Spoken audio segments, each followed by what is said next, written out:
नमस्कार। वर्तमान गादीपति पूज्य कंचन मां, व्यवस्थापक पूज्य गिरीशापा,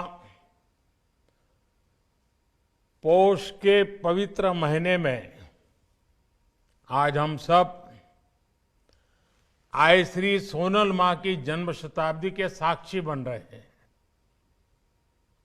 ये आय श्री सोनल मां का आशीर्वाद है कि मुझे इस पुनीत आयोजन से जुड़ने का सौभाग्य मिल रहा है। मैं पूरे चारण समाज, सभी व्यवस्थापकों और सोनल मां के सभी भक्तों को बहुत बहुत अभिनंदन करता हूं। मढ़ड़ा धाम चारण समाज के लिए श्रद्धा का केंद्र है, शक्ति का केंद्र है, संस्कार परंपरा का केंद्र है।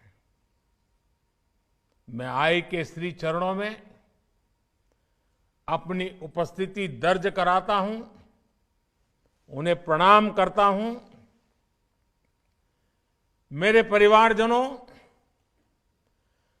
जन्म शताब्दी के इस 3 दिवसीय महोत्सव के बीच आय श्री सोनल मां की स्मृतियां हमारे साथ है। भगवती स्वरूपा सोनल मां इस बात का साक्षात उदाहरण रही है कि भारत भूमि किसी भी युग में अवतारी आत्माओं से खाली नहीं होती है। गुजरात और सौराष्ट्र की ये धरती तो खास तौर पर महान संतों और विभूतियों की भूमि रही है। कितने ही संत और महान आत्माओं ने इस क्षेत्र में पूरी मानवता के लिए अपना प्रकाश बिखेरा है। पवित्र गिरनार तो साक्षात भगवान दत्तात्रेय और अनगिनत संतों का स्थान रहा है।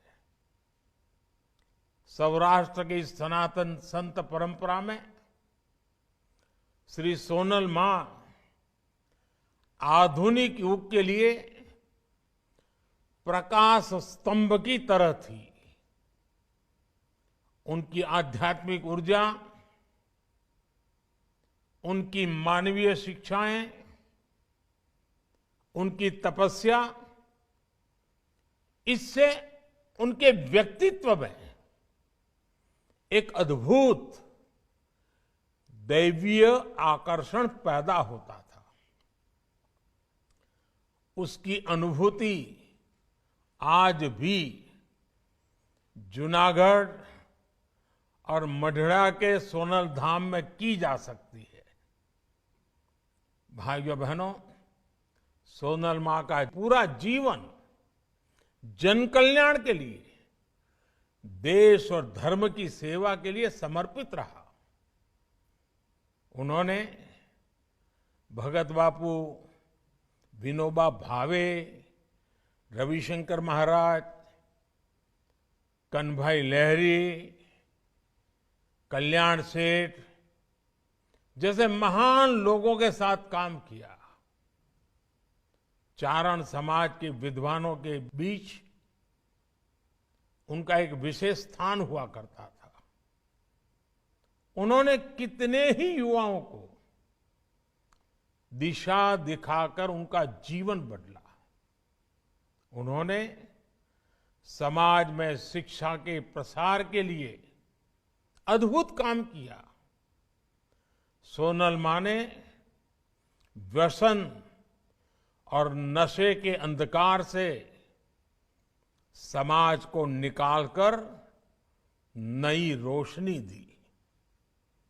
सोनल मां समाज को कुरीतियों से बचाने के लिए निरंतर काम करती रही। कच्छ के वोवार गांव से उन्होंने बहुत बड़ा प्रतिज्ञा अभियान शुरू किया था। उन्होंने परिश्रम करके आत्मनिर्भर बनने पर हर किसी को सीख दी थी और उस पर जोर दिया था। पशुधन के प्रति भी उनका उतना ही बल था। पशुधन की रक्षा करने पर वो हर क्षेत्र में, हर समय आग्रह करती थी। साथियों, आध्यात्मिक और सामाजिक कार्यों के साथ ही सोनल मां देश की एकता और देश की अखंडता की भी एक मजबूत प्रहरी थी। भारत विभाजन के समय जब जूनागढ़ को तोड़ने की साजिश चल रही थी, तब उसके खिलाफ सोनल मां चंडी की तरह उठ खड़ी हुई थी।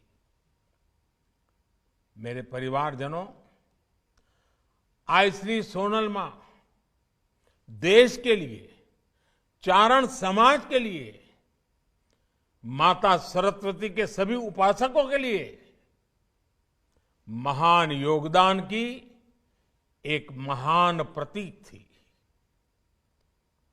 इस समाज को हमारे शास्त्रों में भी विशेष स्थान और सम्मान दिया गया है। भागवत पुराण जैसे ग्रंथों में चारण समाज को सीधे श्री हरि की संतान कहा गया है।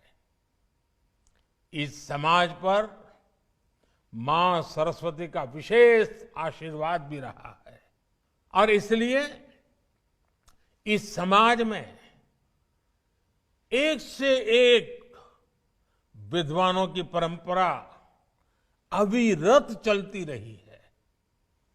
पूज्य ठारण बापू, पूज्य ईश्वरदास जी, पिंगళ बापू, पूज्य काग बापू, मेरुभा बापू, शंकरदान बापू, शंभुदान जी, भजनीक नारायण स्वामी, हेमूबाई गढ़वी, पद्मश्री कबीरदास और पद्मश्री भिखुदान भाई गढ़वी, ऐसे कितने ही व्यक्तित्व चारण समाज के विचारों को समृद्ध करते रहे हैं।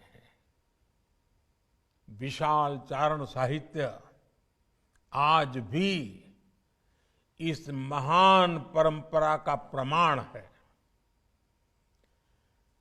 देशभक्ति के गीत हो या आध्यात्मिक उपदेश हो, चारण साहित्य ने सदियों से इसमें अहम भूमिका निभाई है।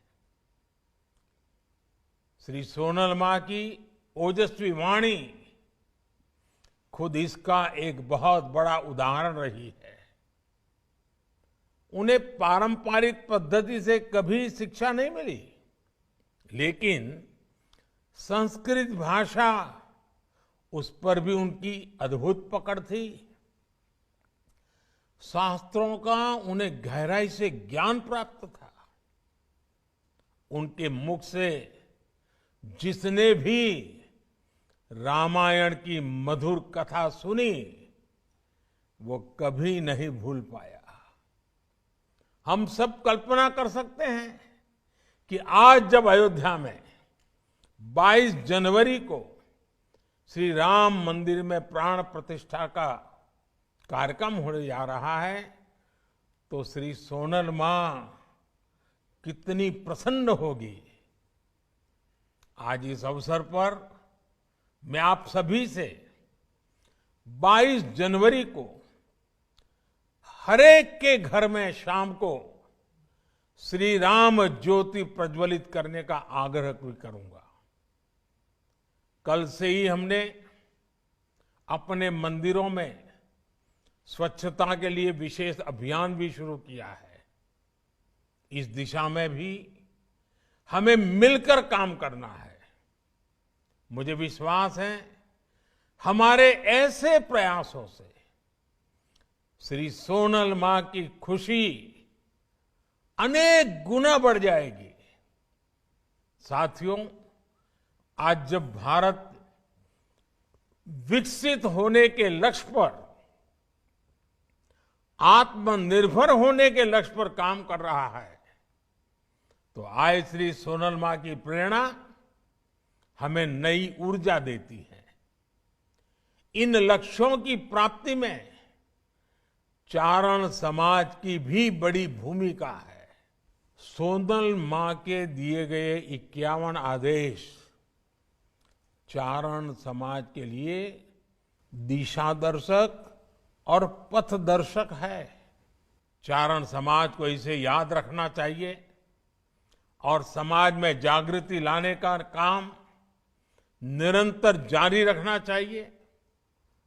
मुझे बताया गया है कि सामाजिक समरसता को मजबूत करने के लिए मढ़ड़ा धाम में सतत सदाव्रत का यज्ञ भी चल रहा है। मैं इस प्रयास की भी सराहना करता हूं। मुझे विश्वास है आगे भी मढ़ड़ा धाम राष्ट्र निर्माण के ऐसे अनगिनत अनुष्ठानों को गति देता रहेगा। एक बार फिर आप सभी को श्री सोनल मां की जन्म शताब्दी महोत्सव की बहुत बहुत बधाई। इसी के साथ आप सबका भी बहुत बहुत धन्यवाद।